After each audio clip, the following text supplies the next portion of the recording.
Welcome to the InterMarket Analysis Update.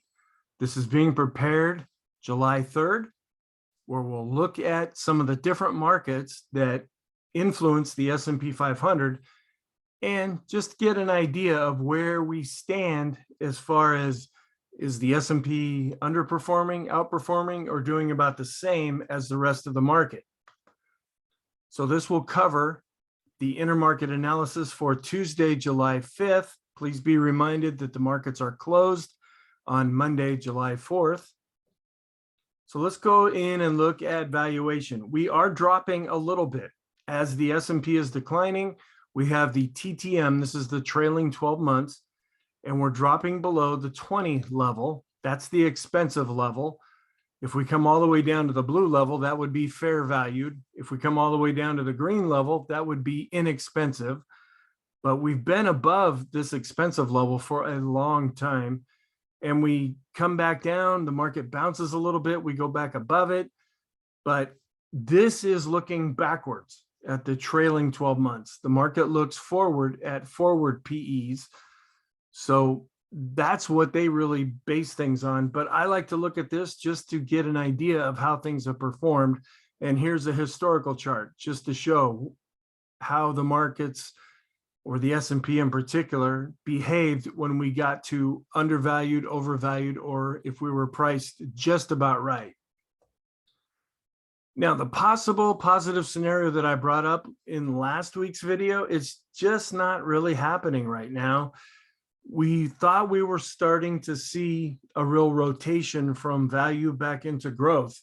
And we still want to watch this. That still could happen, but it hasn't really been happening yet.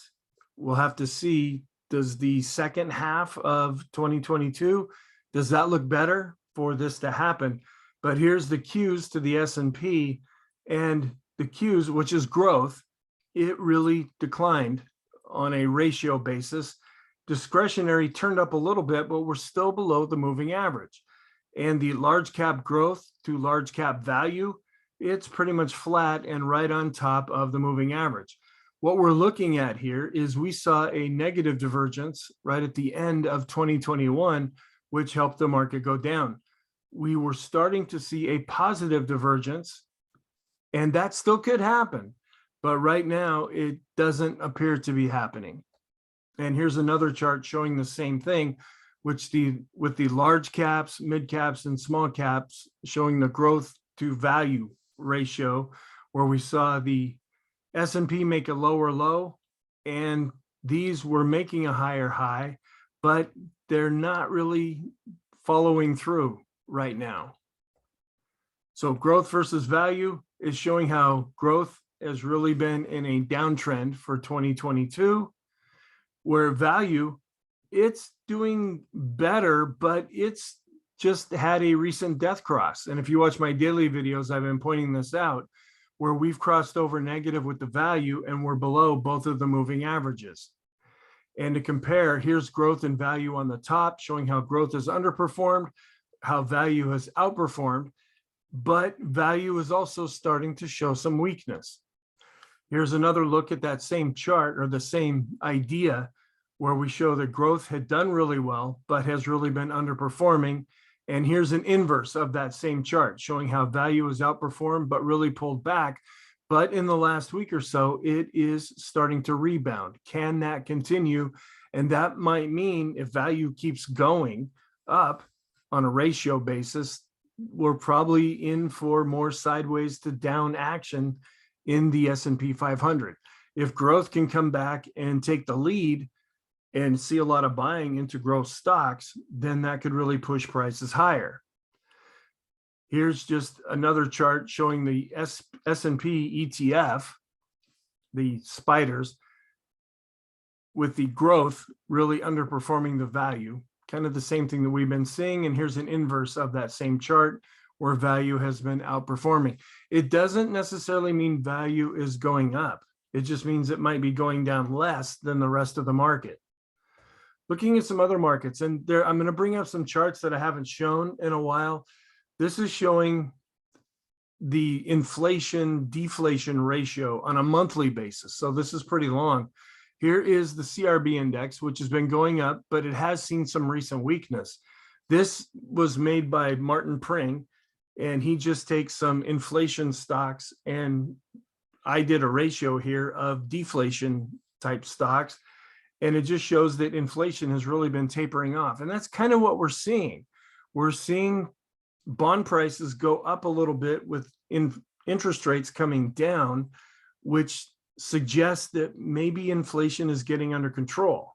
Now the markets are really focused on what is the economy going to do? Are we going to go into a recession or are we not? Here's the CRB showing that we have seen some weakness, but we're still in an overall uptrend.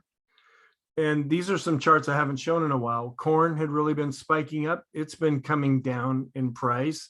Aluminum, my goodness, it's fallen almost half of where it was. It got up to 320. Now it's down around 152, almost 153. So it's really fallen off. Here's heating oil. It remains high, which is kind of strange because it's in the middle of summer, but this could be bad for later on when it does start to get colder and prices continue to go up. That means that the cost of heating your home could really increase. Natural gas, after really spiking up, has been falling back. Wheat, after spiking up, has also been falling back lately. And lumber really had been in a strong downtrend. It's starting to go back up, but it had really fallen right here. And copper, this is what we're keeping an eye on in the other videos to just give us an idea of what's happening in the economy. When copper is going up, that generally means good economic times in the future. When copper starts to go down, the inverse of that is also true. Well, copper has really been falling lately. And here's a ratio just showing the copper to gold ratio, because gold has done nothing. And that's the black line, where since gold has been doing nothing and copper's been dropping, this ratio has really been declining. And this green line here is the 2-year yield, where they've been really spiking up, but lately it's been starting to come back. Gold just kind of bouncing around sideways. Silver's been having some trouble though. It was down 1.77 on the week. And here is the biggest software companies. Just shows that they are in a downtrend. Some of our index ratios shows that growth is really underperforming value, and it has been for 2022. That has not changed. Where the CRB has been outperforming the S&P 500. Those are the commodities. And this is the NASDAQ 100. These are mostly growth stocks. They have really been underperforming the rest of the S&P 500. And some other stocks here. Here's the S&P 100. It was starting to bounce back. Those are mostly growth stocks compared to the rest of the S&P, but lately we've been seeing some weakness. Small caps are really not doing very well on a ratio basis compared to the S&P 500.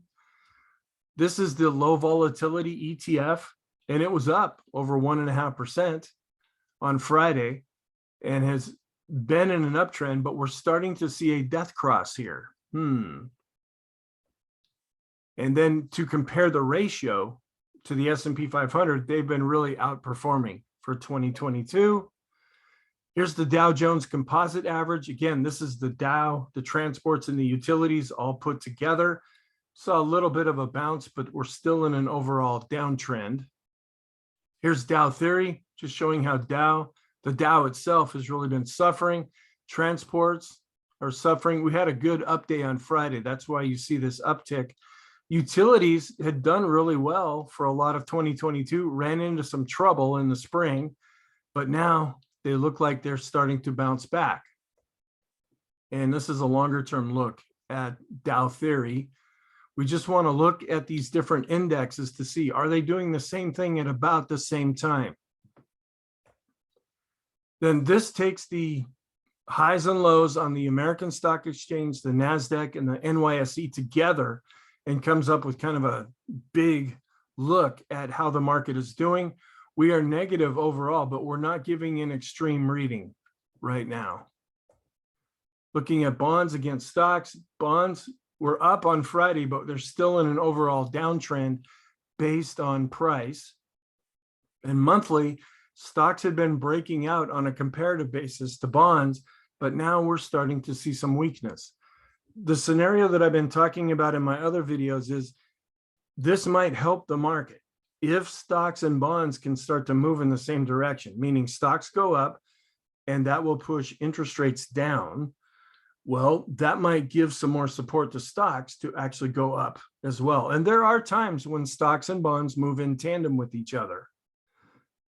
Looking at bonds compared to stocks, where we're starting to break out and we're having a cross here, a golden cross.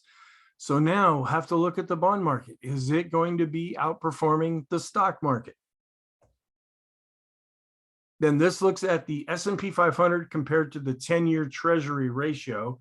It just shows that the S&P has been really underperforming. Even though interest rates have been falling lately, that's why we're seeing this come back up. We still have not been able to get back to this moving average, and we're still in a downtrend. Junk bonds also were up about 1%, a little less than 1% on Friday, but they're still in an overall downtrend.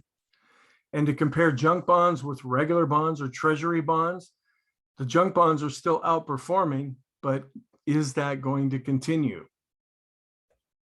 Looking at some of the different sectors, here's energy, which has been the #1 sector for 2022. It had seen some recent weakness, but we bounced back about 0.5% on Friday.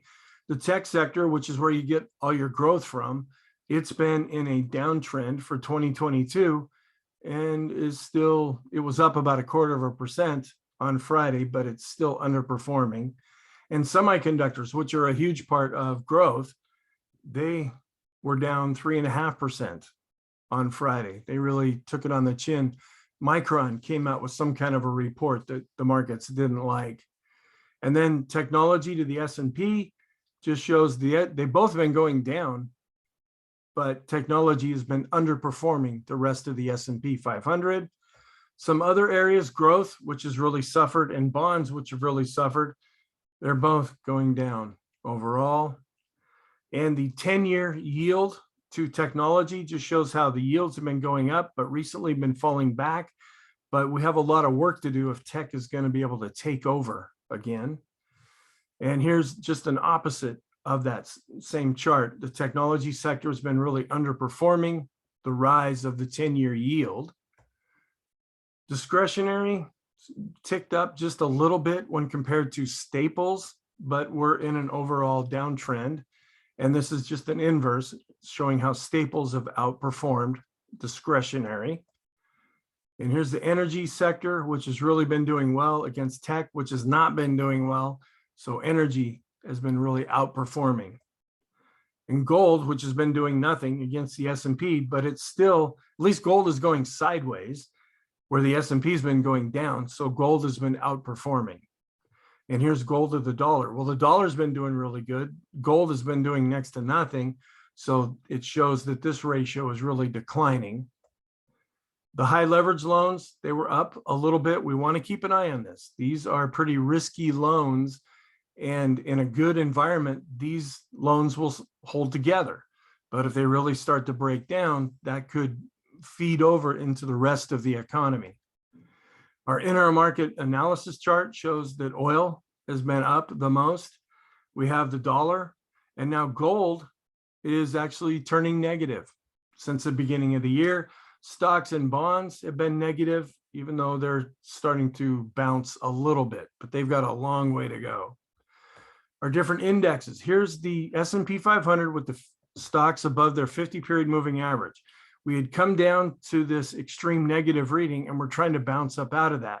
And if you look back, other times this marked a low for the S&P, but we're just not seeing that, at least yet, based on price. And the mid caps, kind of the same thing. Extreme negative reading, bouncing up, but then coming back down slightly. And the small caps also. So we're seeing more across the board with different indexes giving us that extreme negative reading. Can that produce some kind of a bounce? Here's the small cap index where we came down to this pivot level, bounced up off of that. We ran into some resistance, and we're starting off July with new pivot levels. we have some resistance above where we're at right now. Here are the mid caps, pretty much the same thing, a new pivot level, and we're just about in the middle. We're not all that close, at least yet, to S1. And the Dow, which has been holding up better than some of the other indexes, it also has overhead resistance with the new pivot level. The NASDAQ also has overhead resistance, and the NASDAQ 100. Because with the beginning of July, all the pivot levels recalculated. And the Wilshire, all of these are showing pretty much the same thing as far as overhead resistance. ARC, it did good on Friday, but it's really been underperforming overall. And all stocks, both in the US and internationally, are in an overall downtrend, even though we saw a little bit of an uptick on Friday. Emerging markets also are in a downtrend, and we're down a little bit more than 0.5% on Friday. China, it looks like it might be topping out, but they've been still hanging in there, where the rest of the markets, emerging markets, Europe, Japan, the S&P, are in pretty significant downtrends right now.